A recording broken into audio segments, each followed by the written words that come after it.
지난 시간에 이야기한 것처럼 하나님을 모르는 사람들은 하나님의 지극히 크신 능력을 자기 목적과 이익을 위한 수단으로 삼으려고 기도하고 또 충분히 배가 부르면 하나님께 관심이 없어지고 에서처럼 자기 힘을 믿고 칼을 믿고 살아가게 되는데 이런 것을 기독교에서는 우상숭배라고 합니다. 말하자면 종교성은 있는데 자기 중심적이고 하나님과는 전혀 관계가 없다는 것이죠.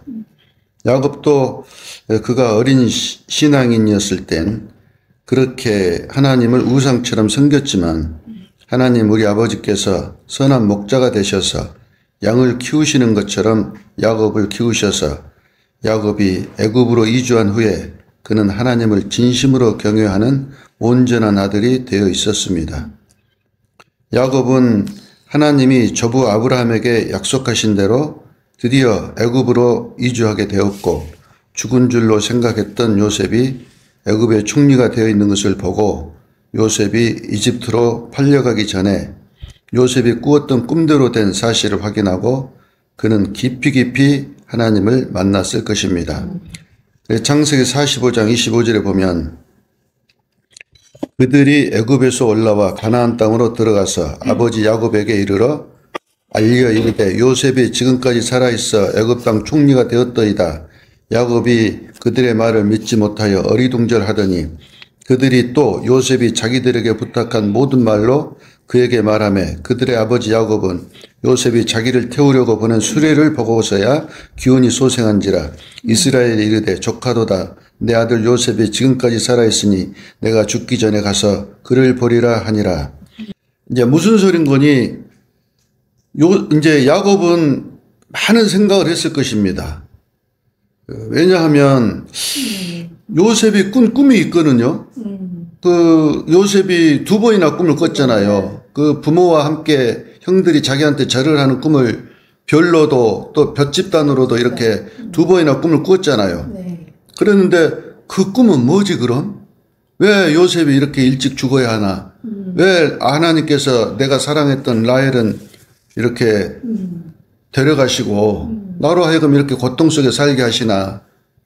그러면서 하나님에 대한 여러 가지 참 그 의심도 생기고 그 속에서 이제 많은 그 생각을 했었는데 요셉이 살아있다고 그러니까 이게 어리둥절했던 소리는 요셉이 살아있다고 그러니까 깜짝 놀란 거예요. 이제 이게 뭐야? 하면서 마차를 보고 나서 이제 순식간에 모든 것이 깨달아지지 않습니까? 아, 그동안 하나님이 다 일을 하고 계셨구나. 이걸 깨닫게 된 것이죠.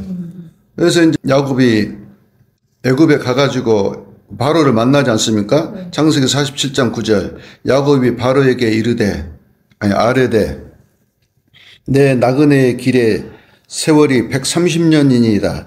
내 나이가 얼마 못 되니 우리 조상의 나그네 길의 연조에 미치지 못하나 험악한 세월을 보냈나이다. 그러니까 그 야곱은 지금 130세잖아요. 그리고 여기서 17년 살다가 147세에 죽습니다. 할아버지 아브라함은 175세 그리고 아버지 이삭은 180세까지 살았잖아요. 그러니까 그 연조에 미치지 못하나 그러나 그보다 나름 험악한 세월을 살았다 이 말입니다. 야곱이 그 장자권을 탐내 가지고 그 장자의 그 축복을 아버지 이삭으로부터 그 가로채 가지고 에서로부터 도망하잖아요. 그 외삼촌 라반의 집에 가서 또 라헬을 사랑해서 결혼하려고 7년을 일했는데 그 속아 가지고 라헬이 아닌 언니 레아와 먼저 결혼하게 되잖아요. 그래가지고 이제 레아와 라헬 결혼했는데 둘이서 또 자식 낳기 경쟁을 해가지고 첩이 둘이나 생기지 않습니까? 그 속에서 이제 얼마나 또 힘들었겠어요.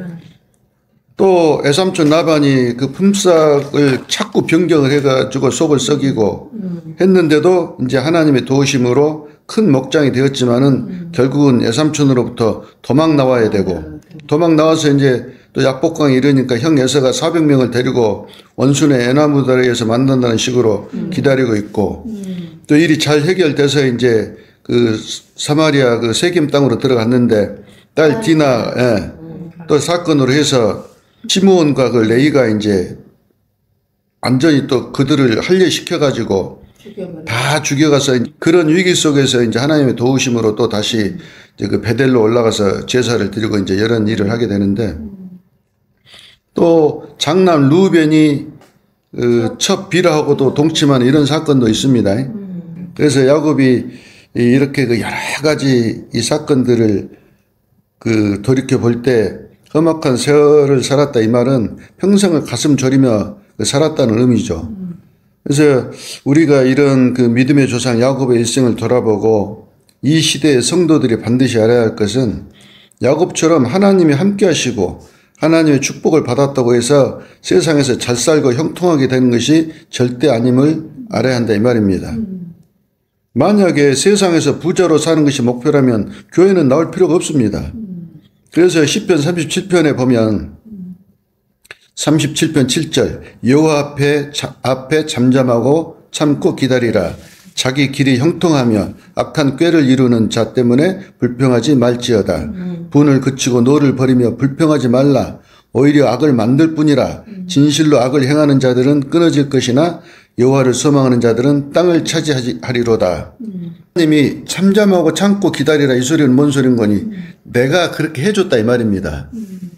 악한 자들인데 악한 꾀를 써도 그것이 돼버려. 그런 거 보고 불평하지 말라고 이렇게 나와 있는 것입니다. 분을 버리고 노를 버려라. 불평하지 마라. 오히려 그것이 악이 돼버린다 이 말입니다. 왜? 하나님이 그렇게 하셨다. 그러나 진실로 악을 행하는 자들은 끊어질 것이니 걱정하지 말고 여호와를 소망하는 자들은 땅을 차지하리로다. 이제 신약으로 말하자면은 천국이 너희 것이다 이 말입니다. 그처럼 이 하나님이 어떤 사람들을 악해도 부자가 되게 하시고 또 힘들게 하나님을 믿어도 가난하게 하시는 이런 일들을 하나님이 하십니다. 다 하나님의 계획 속에서 이루어지는 거예요. 우리가 그런 일이 생기면 꼭 깨달아야 될 것이 뭔 거니? 하나님이 확실하게 실수하지 않으시고 정확하게 우리의 길을 인도하고 계신다는 이것을 믿어줘야 돼요. 말하자면 어떤 일이 생겼을 때 분별이 안 되면 왜 이러시지 했을 때 하나님이 하시는 지금 그 현재 처해 있는 내 상황이 하나님 안에서 맞다는 거예요. 네. 이것이 믿어져야지 이런 불평이 없어집니다. 안 그러면 힘들어요. 오늘 본문에도 야곱이 요셉의 아들 므낫세와 에브라임을 축복하는 장면이 나오는데, 요셉이 장자 므낫세를 야곱의 오른쪽 손 앞으로, 또 에브라임이 그 차자이니까 야곱의 왼쪽 손 앞으로 이렇게 데리고 옵니다. 네. 그러니까 이 오른손 앞에 므낫세가 있고 왼손 앞에 에브라임이 있는데 이렇게 해본 거예요. 반대로. 네? 반대로. 네.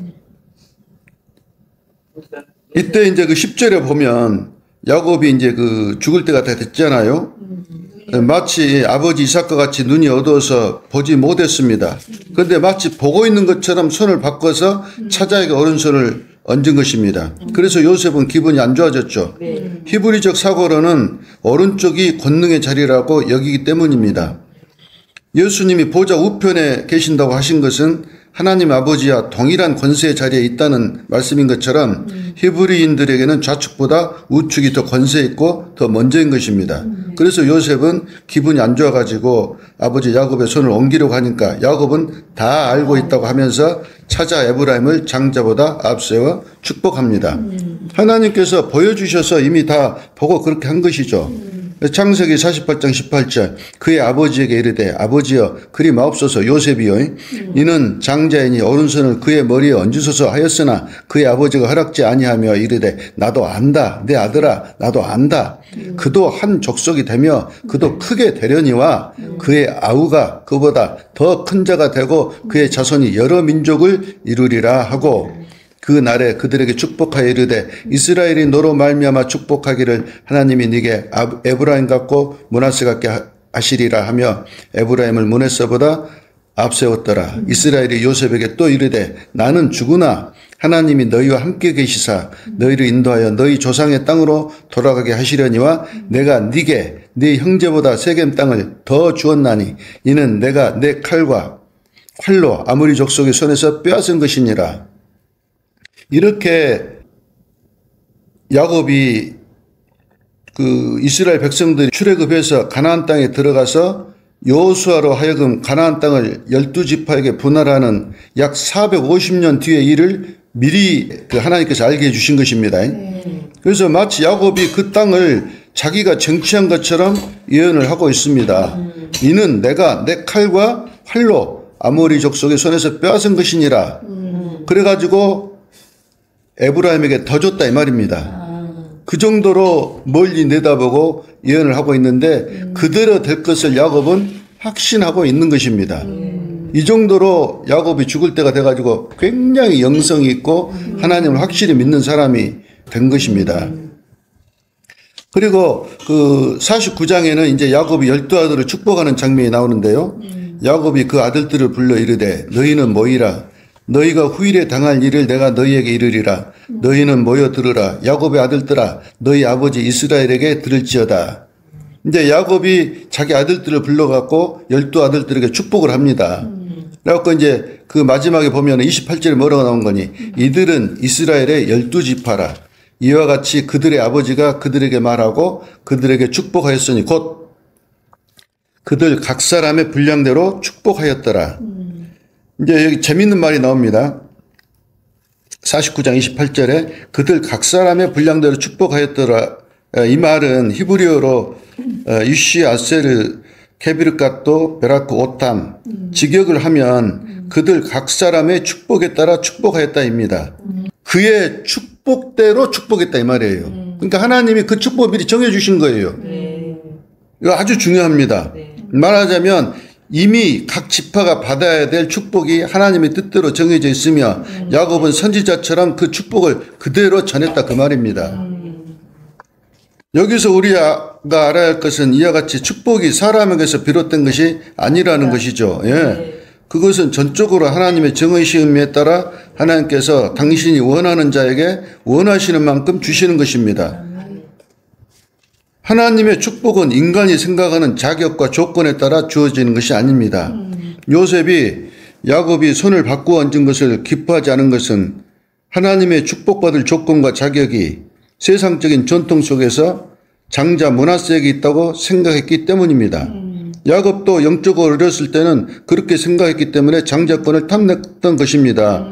그러나 야곱은 하나님이 함께 계시고 간섭하시는 삶을 살면서 하나님의 축복은 사람의 어떤 자격과 노력 또는 실력에 의해서 주어지는 것이 아니라는, 다시 말하면 하나님의 약속과 선택에 의해서 주어지는 것임을 깨닫게 된 것이죠. 그 말하기 힘든 부분입니다만 성경에 여러 번 나옵니다. 인간의 모든 길이요 이미 다 정해져 있고 또 재밌게 표현하면 시뮬레이션 되어 있다는 것입니다. 시뮬레이션은 이제 옛날에 우리도 그 배를 타면서 그 선박들 항해할 때 시뮬레이션을 하거든요. 이 배가 이쪽으로 오고 우리가 이쪽으로 가요. 그러면 10분 후에는 이 배가 어떻게 될 것인가, 서로 위치가 어떻게 될 것인가, 이런 것을 시뮬레이션 해가지고 미리서 배를 갖다가 충돌하지 않도록 피해주고 이런 것을 이제 아주 작은 시뮬레이션이죠. 그때는 뭐 인터넷이 이 정도 발달하지 않았으니까. 근데 지금은 보십시오. 시뮬레이션에서 그 사전적 의미를 찾아보니까 복잡한 자연현상이나 경제현상 등에 대해서 모형을 만들어 여러 가지 변수를 주고 그 법칙을 이끌어내는 것, 복잡한 문제를 모델화하고 해석하는 수단, 현실 세계에서 발생하는 상황을 컴퓨터 시스템을 통하여 가상적으로 재현하는 작업을 의미한다. 얼마나 재밌습니까? 사람들도요, 모든 상황들 다 시뮬레이션 합니다. 과학이 발달하니까 막 시뮬레이션을 해요. 하다못해 사업을 하는 사람들도 다 시뮬레이션을 합니다. 말하자면 미래를 미리 예측하는 그 모의 실험을 시뮬레이션이라고 해요. 그럼 하나님은 얼마나 시뮬레이션 했겠냐 이 말이에요. 하나님은 천재라고 말씀드렸지 않습니까? 만약에 우주를 계획하시고 헤아릴 수 없는 별들을 만드시고 그 지구와 태양계를 만드셔서 여기에 사람들을 살게 하셨는데, 이제 만약에 하나님께서 깜빡 실수로 땅속에 철광석이나 금이나 텅스텐이나 이런 거 하나도 없이 그냥 흙과 돌만 만들었더라면 지금 칼도 괭이도 기차도 선박도 비행기도 만들 수가 없어서 지금 우리는 계속 석기 시대를 살고 있을 것입니다. 뭔 말씀이에요? 하나님이 다 인류가 발전할 수 있도록 그 모든 금속들도 다 땅속에 넣어놨다 이 말이에요. 하나님 미리서. 그래서 이사야 45장 18절에 보면 하늘을 창조하시니 그는 하나님이시니 그가 땅을 지으시고 그것을 만드셨으며 그것을 견고하게 하시되 혼돈하게 창조하지 아니하시고 사람이 거주하게 그것을 지으셨으니 나는 여호와라 나 외에 다른 이가 없느니라. 여호와께서 그가 기뻐하시는 모든 일을 천지와 바다와 모든 깊은 데서 다 행하셨도다. 이 지구 안에 사람들이 살면서 발전할 수 있도록 사람의 IQ를 가지고 어느 정도 발전할 수 있도록 말하자면 모든 재료들을 다 땅속에다 숨겨놓으신 거예요. 바닷속에다 땅속에다가. 흙 속에 철은 얼마만큼 금은 얼마만큼 또 원유는 얼마만큼 어느 장소에 넣어놓을 것인가 공기 중에 산소는 얼마만큼 넣을 것인가 바닷속에 소금은 얼마나 풀어놓을 것인가를 다 계획하고 설계하셔서 하나님이 행하셨다 이 말입니다. 그래서 우주상에 보여지는 모든 것과 역사적으로 발견된 모든 것 그리고 발전된 모든 과학과 문명 그리고 과거에 왔다가 사라진 모든 국가 사람들 이런 것들은 이미 전능하신 하나님께서 표현하자면 수십억 수백 수천억 번의 시뮬레이션을 통해서 역사라는 설기도에 다 기록되어 있는 것입니다. 하나님이 미리 다 재밌는 표현입니다. 그냥 하나님이 다 과학적으로 시뮬레이션을 해보고 설계도를 짜셨다 이 말이에요. 이렇게 하면 대한민국이 어떻게 될까? 이렇게 하면 대한민국 역사가 어떻게 될까? 이렇게 하면 삼국시대가 없이 그냥 고려시대로 들어가 보네? 안 되겠다. 다시 또 돌려갖고 삼국시대부터 고려시대, 조선시대, 대한민국 이렇게 짜야겠다. 이런 것들이 다 해보고 하나님 이렇게 하셨다 이 말입니다. 재밌게 표현하자면 하나님은 전능하시니까 모든 계산을 아주 그냥 전능하신 능력으로 그냥 한 번에 하실 수도 있는데 우리처럼 잘 모르니까 우리 입장에서 말하자면은 수백억 수천억 번 시뮬레이션을 통해서 역사라는 설계들을 만드셨다 이 말이에요. 로마 시대가 어느 정도 지속될 것인가 어떤 황제가 나와서 기독교를 갖다가 250년 300년 동안 이 기독교를 핍박할 것인가 이런 것들이 다 시뮬레이션 되어 가지고 지금까지 왔다 이 말입니다. 그래서 하나님이 하시는 말이 나는 알파요 오메가다. 그게 무슨 말입니까? 처음과 끝이다. 그래서 하나님께서 역사의 종말도 다 정하셨고 하나님 손안에 있다는 그 말씀입니다. 이렇게 야곱은 에브라임과 므낫세의 후손들이 450년 뒤에 어떻게 번성할 것인지를 미리 보았고 또 12아들들이 되어질 일도 하나님께서 미리 보시고 그 축복의 분량을 정한 대로 다 이루실 것을 믿고 그들을 하나님의 뜻대로 이렇게 축복을 한 것입니다. 야곱의 일생의 이 모든 날들은 하나님이 야곱의 인생에 개입하시고 간섭하시어 야곱을 연단하시고 하나님께서 조부 아브라함에게 언약하신 대로 작정된 역사를 성취하시는 위대하신 그 하나님을 깨닫고 창세기 48장 15절에 내 조부 아브라함과 아버지 이삭이 섬기던 하나님 나의 출생으로부터 지금까지 나를 기르신 하나님이라고 야곱은 출생에서부터 죽음까지 하나님의 계획 속에서 인도되어졌다는 것을 확실하고 믿고 있는 것을 볼 수가 있습니다. 이게 우리의 믿음이고 정체성입니다. 하나님이 우리를 택했다고 그래서 막 어마어마한 일이 일어나고 막 이런 일이 아닌 것입니다. 주어진 자연스러운 삶, 라헬과 리브가가 갑자기 아내가 됐는데 둘이서 막 자식 낳기 경쟁을 하다가 시녀들도 그냥 첩으로 그냥 다 줘버리고 갑자기 아내가 4명이 생기고 자식을 12이나 낳고 하는 이러한 모든 작은 사소한 일들까지도 다 하나님이 간섭 속에서 이루어진 사실이다 이 말입니다. 그래서 야곱의 식구들이 70명이 애굽으로 건너갑니다. 그러면 의미가 있잖아요. 그 숫자가. 어떤 사람은 70명이고 또 어떻게 시험은 72명이고 이러는데 아무튼 그 70명이라는 숫자가 애굽으로 가게 된 이 사실을 보게 되면 하나님이 그 일생을 다 이렇게 인도하시려고 미리 계획된 요셉도 어째요? 형들이 팔아올잖아요. 이런 작은 거 하나하나가 사실은 알고 보면 하나님의 인도하심 속에 있더라 이 말이에요. 그래서 이 시대에 그럼 야곱처럼 선택받은 그 하나님의 자녀들의 축복은 무엇입니까? 야곱처럼 생각한다면 그 예수님의 목자 되심입니다. 그러므로 예수님이 우리를 간섭하시고 그 인도하시는 그 목자 되심이 평생을 우리를 따라다닙니다. 야곱은 라헬을 사랑했지만 일찍이 데려가시고 그래서 요셉을 또 사랑하게 됐지만 요셉도 일찍이 애굽으로 데려가셔가지고 야곱은 사랑하는 사람들을 다 잃고 정말로 힘들었습니다. 그러므로 하나님은 우리 생각대로 복을 주시지 않습니다. 참 신기하시죠? 야곱이 라헬을 사랑하고 요셉도 사랑하고 막 이렇게 살 수 있도록 안 해주셔요. 좀 재밌는 말로 선택하지 않은 자는 에서처럼 자기가 주인이 되어 살아갑니다. 인간적으로는 훨씬 편하고 좋습니다. 욕심껏 막 살아도 부자가 되고 그것이 잘못된 것임을 하나님께서 가르쳐 주시지 않아요. 그러니까 시편에 그 37편하고 시편 그 73편은 쌍둥이 시편입니다. 시편 그 73편은 아삽의 시인데 제가 읽어보겠습니다. 나는 악인이 고난과 재앙이 없이 형통함을 보고 넘어졌다. 넘어질 뻔했다. 그들은 악하고 교만한데 항상 형통하고 평안하고 재물이 불어난다. 6절 그러므로 교만이 그들의 먹거리요 강포가 그들의 옷이며 살찜으로 그들의 눈이 솟아나며 그들의 소득은 마음의 소음보다 더 많으며 그들은 능욕하며 악하게 말하며 높은 데서 거만하게 말하고 그들의 입은 하늘에 두고 그들의 혀는 땅에 두루 다니는도다.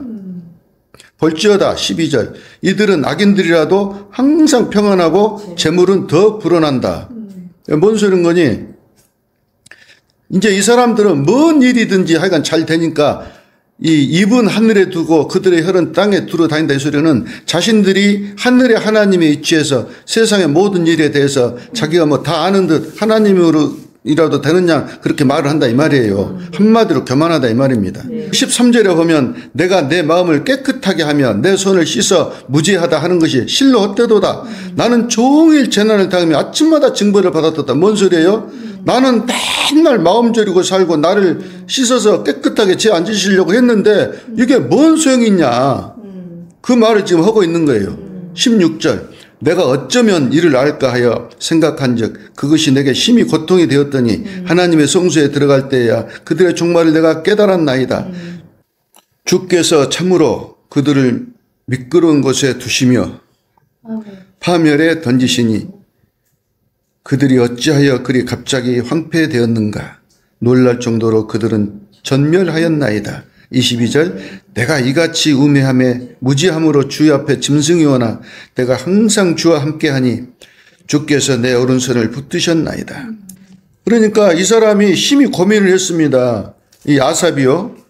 어째 이러지 나는 정직하게 살고 깨끗하게 살려고 하는데 왜 나는 힘들고 저 사람들은 불의하게 살고 악하게 사는데도 잘 되고 있지? 어찌해서 이것을 알까 고민하고 기도했겠죠. 그런데 성소에 들어갔을 때 그들의 종말을 알았다 이 말이에요. 하나님께서 보여주셨죠. 너무 아삽이 고민하고 있으니까 그들의 종말을 보여주신 것입니다. 그들이 미끄러운 것에 두시며 파멸에 던지시니 어찌 그리 황폐하게 되었는가. 놀랄 정도로 그들이 전멸하였습니다. 악인들의 그 망하는 것을 그대로 본 거예요. 그리고 나서 이제 말하자면 하나님만이 내 소망이고 나의 사모할 자다고 이 고백을 하게 되는 것입니다. 이처럼 하나님은 우리의 삶을 주관하고 계십니다. 야곱이 12아들들의 축복을 자기가 축복하는 것이 아니라 하나님이 축복하신 것을 축복한 것이잖아요. 말하자면 하나님께서 그들 각자 분량과 역할을 정하시고 이스라엘의 역사를 주관하신다는 그런 의미입니다. 조금 확대 해석하면 지금 현재 지구상에 있는 모든 사람들의 모든 역할을 다 정하시고 세상 역사도 하나님께서 주관하신다는 말입니다. 잠언 20장 24절 사람의 걸음은 여호와로 말미암나니 사람이 어찌 자기의 길을 알 수 있으랴.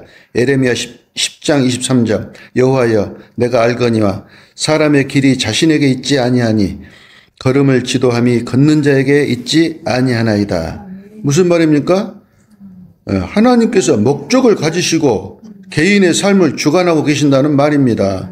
잠언 16장 9절 사람이 마음으로 자기 길을 계획할지라도 그 걸음을 인도하시는 이는 여호와시니라.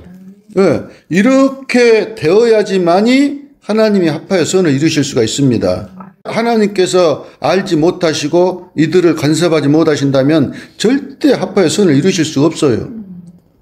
이런 말씀들이 믿어져야 됩니다. 그런 그 말씀대로 행하시는 하나님의 능력을 확실히 알고 또 그 말씀들을 내 삶에 적용할 수 있어야 하나님과 동행이 가능하고 점점 하나님을 더 알아가게 되는 것입니다.